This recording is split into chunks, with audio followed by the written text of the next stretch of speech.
तो हम आ चुके हैं एक न्यू वीडियो लेकर आपके लिए, जो एक मोस्ट इंपॉर्टेंट है इंग्लिश ग्रामर टॉपिक आपका एक्टिव पैसिव और use of present perfect tense. हमने पिछली वीडियो में आपके लिए use of present perfect, use of present continuous और use of present indefinite tense का जो भी टॉपिक्स था वो मैंने पढ़ा दिया है। आज हम पढ़ेंगे बच्चों use of present perfect tense. ठीक है, इसके बारे में जानेंगे थोड़ा बहुत, फिर इसके बारे में करते हैं। देखिए क्या सॉल्यूशन है इसका, जो भी है वो टॉपिक के अकॉर्डिंग लेंगे। ठीक है, सबसे पहले हमें इनकी डेफिनेशन तो आपको पता ही होगा। जिन हिंदी वाक्यों की क्रिया के अंत में चुका है, चुकी है, चुके हैं, चुका हूँ, या हूँ, ई, ये हैं, ठीक है, आ है, ई है, ये हैं, ठीक है, आदि शब्द आते हैं, ये क्या कहलाते हैं? प्रेजेंट परफेक्ट टेंस कहते हैं। ठीक है बच्चों, और पहचान आपके पास है इनकी has, have, had, sorry has, have से होता है, सॉरी। ठीक है बच्चों, इसमें जो हेल्पिंग वर्ब होती है, ठीक है, तो यहाँ पे हम लिखेंगे सबसे पहले परिभाषा अगर लिखना चाह रहे हो तो लिख सकते हैं। अगर परिभाषा लिखना चाह रहे हो तो परिभाषा इसकी लिखना चाह रहे हो तो लिख सकते हैं, नहीं तो इतना वो इम्पोर्टेंट पर्सन नहीं है। ठीक है बच्चों, डेफिनेशन लिखना चाह रहे हो तो चलो डेफिनेशन लिख देते हैं। वैसे मैंने आपको पढ़ा दिया है डेफिनेशन। ठीक है बच्चों, डेफिनेशन डेफिनेशन क्या होती है इसकी? डेफिनेशन ध्यान दीजिए। जिन हिंदी वाक्यों की क्रिया के अंत में, जिन हिंदी जिन हिंदी वाक्यों की जिन हिंदी वाक्यों की क्रिया के अंत में, क्रिया के अंत में, क्रिया के अंत में चुका है, चुकी है, चुके हैं,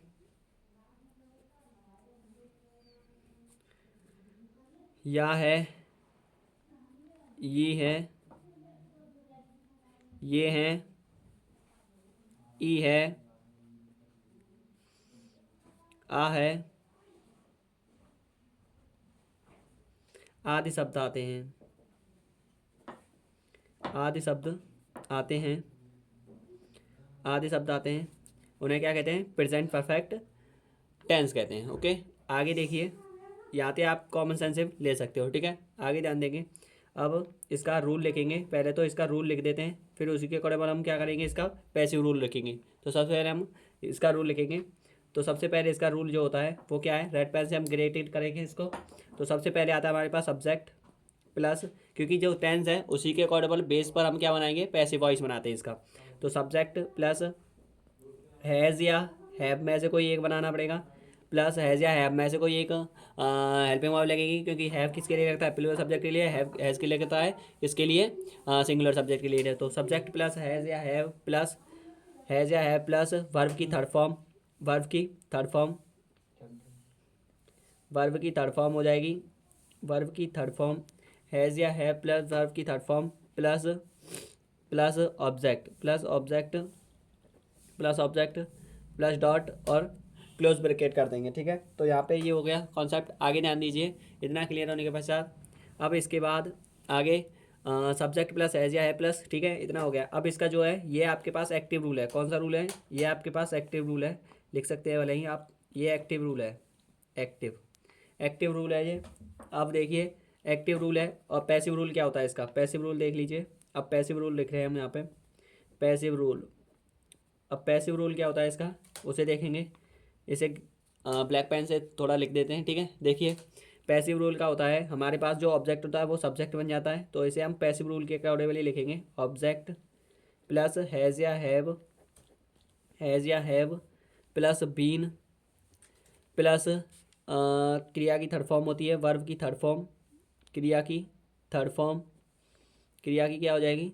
third form plus subject plus, sorry plus फिर इसके बाद आ जाएगा क्रिया की third form plus by, by या फिर आप लिख सकते हैं यहाँ पे प्रीपोजिशन आता है। ठीक है बच्चों, मैं उसके बारे में कॉन्सेप्ट आपका क्लियर करूँगा। ठीक है, तो बाई प्लस क्या हो जाएगा इसके बाद? सब्जेक्ट, बाई प्लस सब्जेक्ट, आगे फिर डॉट डॉट, आगे क्लोज ब्रैकेट हो जाएगा। और आगे तो आपको पता ही है कि पैसिव में जैसे कि पैसिव में आता है इंटेरेक्टिव। ये तो मैं किसके लिए लिखा रहा हूँ? केवल और केवल ये बच्चों आपके लिए जो है ये रूल केवल और केवल सिंगुलर है। जैसे कि मैं बोलूँ आपके लिए, ये अफर्मेटिव का है, फिर नेगेटिव का होता है, और इंटेरेक्टिव नेगेटिव और इंटेरेक्टिव नेगेटिव, नेगेटिव और इंटेरेक्टिव नेगेटिव, ठीक है, और इंटेरेक्टिव का, तीनों जो भी है वो आगे हैज़ या हैव के भी बाद में नॉट आ जाती है, और उसमें क्या होता है, हैज़ या हैव आगे आ जाता है इंटेरोगेटिव में और इंटेरोगेटिव नेगेटिव में। ठीक है, तो इतना इतना इतना तो आप लिख सकते हो। मैंने आपके लिए सबसे फर्स्ट क्लास जो कराई थी इंग्लिश की, उसमें सब कुछ सिखा दिया था ये मैंने। ठीक है, तो अब आगे देखिए, इसके बाद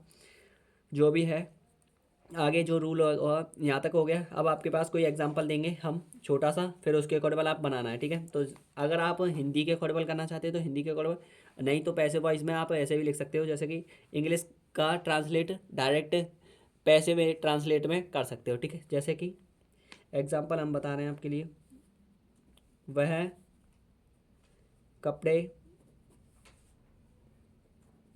धो चुकी है।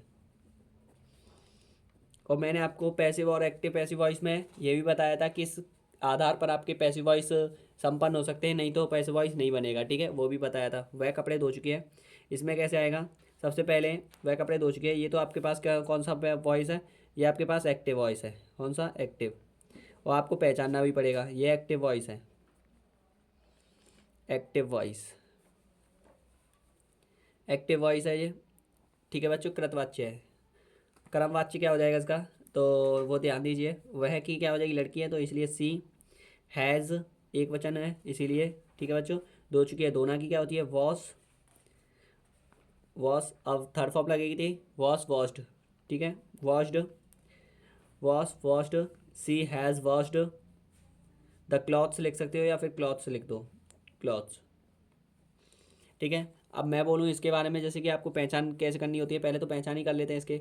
अभी तो हमने केवल सेंटेंस बनाया है, नहीं करना है तो पहले हम पहचान कर लेते हैं। पहचान क्या होती है इसमें, क्या आता है, वॉट, तो इसमें वह क्या धोती है, तो उसमें क्या धो रही है, कपड़े धो रही है, तो इसलिए इसमें क्या हो जाएगी, पहचान संपन्न हो गई। ठीक है, तो यहाँ पे लिखेंगे आगे, सी हैज़ वॉश्ड क्लॉथ्स।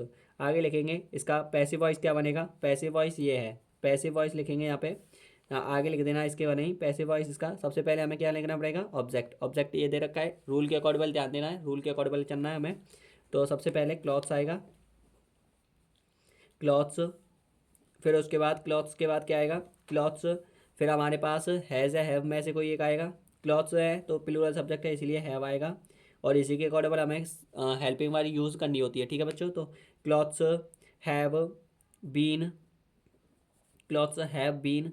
फिर क्रिया की थर्ड फॉर्म आएगी, क्रिया की थर्ड फॉर्म क्या होती है, वॉश्ड है, वॉश्ड। फिर बाई आएगी, और हर, बाई हर।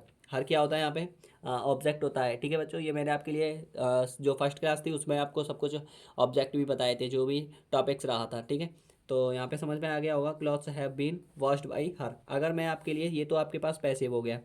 ठीक है, ये क्या हो गया आपके पास, passive, passive voice.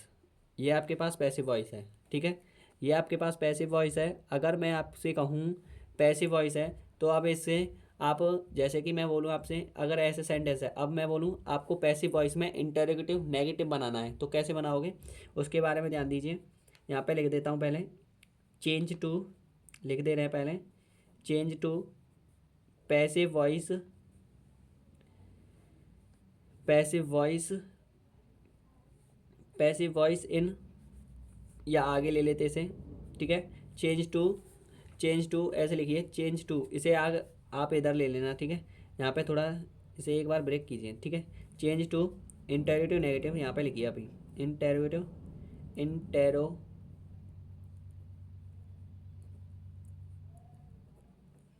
Interrogative negative, interrogative negative, interrogative negative in passive voice.